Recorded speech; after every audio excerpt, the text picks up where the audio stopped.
मोदी जी ने 2014 के election time में एक बात कही थी, आपको याद दिलाना आज जरूरी है। वोट डालने से पहले कुछ लोगों या कुछ चीजों को नमस्ते करके जरूर जाइएगा। याद है मोदी जी ने क्या कहा था 2014 के इलेक्शन के टाइम में? मित्रों, जब घर से निकलिएगा वोट डालने तो सिलेंडर को नमस्ते करके जाइएगा। 400 वाला सिलेंडर उस वक्त में। तो मित्रों, इस बार यूपी के चुनाव में वोट डालने जाइएगा तो उस 400 वाले सिलेंडर में जो आपको 1000 रुपए की अब मिल रही है उसको नमस्ते करके जरूर वोट डालने जाइएगा।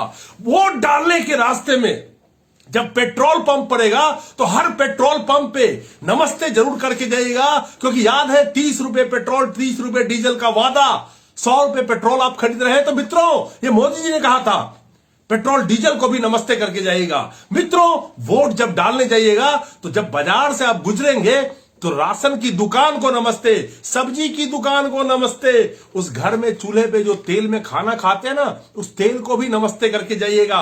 और जो रोजगार चली गई होगी आपके घर में, आपके पिता की, आपके भाई की, आपकी, तो उस रोजगार को भी नमस्ते करके जरूर जाइएगा।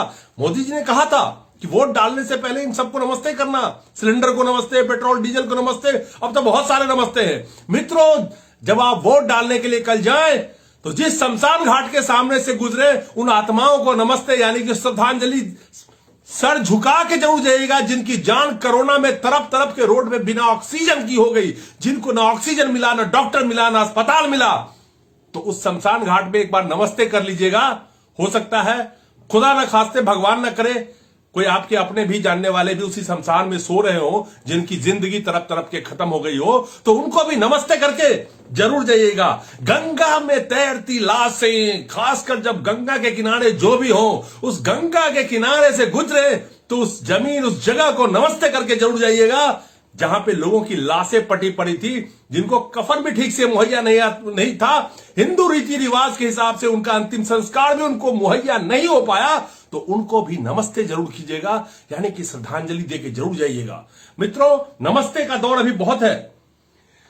जो नेता फोन पे आज के डेट में कम से कम 4-5 फोन आए हैं, प्रिय मतदाता, उन नेताओं को भी नमस्ते करके जरूर जाइएगा जिसने कोरोना के वक्त में घर से निकल के आपकी एक ना सुनी, फोन तो छोड़िए उठाने की बात, जो आपके लिए जो कहता है जनता का सेवक इस लोकतंत्र में अपने आप को बोल करके गद्दी पे आसीन हो जाता है, चाहे वो एमएलए हो, चाहे एमपी हो, किसी पद पे हो, वो जनता को मरता तरपता छोड़ के जब घर में सो गया था, तो उस नेता, उस मंत्री को भी नमस्ते करके जरूर जाइएगा। और याद कर लीजिएगा वो त्रासदी, वो प्रवासी मजदूर जब घर से निकले वोट डालने के लिए तो अपने पैरों के छाले को नमस्ते कर ले, उस रोड को नमस्ते करें जिस रोड पे उसकी जान चली गई होगी, तो उसको भी नमस्ते करना बिल्कुल ना भूलेंगे। और बेरोजगारों, 70 लाख रोजगार के वादे को याद करके उन मंत्री, उन नेताओं ने जिन्होंने वादा किया था, उनको नमस्ते करना मत भूलिएगा।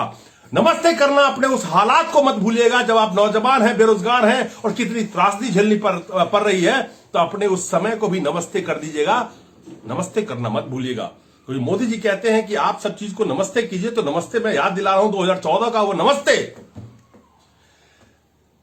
बहन बेटियां यूपी की, ऐसे बहू और बेटी जिनको न्याय तक तो नसीब नहीं हुआ लेकिन अंतिम संस्कार भी जिसको मुहैया नहीं हुई, तो उस गली मोहल्ले, उस जगह से गुजरे जहां पे उन बहू बेटियों की चिताएं जला दी गई थी, उन बहू बेटियों को भी याद करके नमस्ते जरूर कीजिएगा और उनको श्रद्धांजलि देके जरूर जाइएगा। खुदा ना खास्ते कल उसकी जगह कौन होगा कोई नहीं जानता, तो नमस्ते इन सब लोगों को करना बिल्कुल मत भूलिएगा। और आखिर में, जिस भाईचारे को नफरत में तब्दील कर दिया जिस पार्टी ने, उस राजनीतिक पार्टी को भी नमस्ते करना मत भूलिएगा जिसने हमें अपने पड़ोस में ही रह के पड़ोसी से बेगाना बना दिया, उसको भी नमस्ते करना मत भूलिएगा।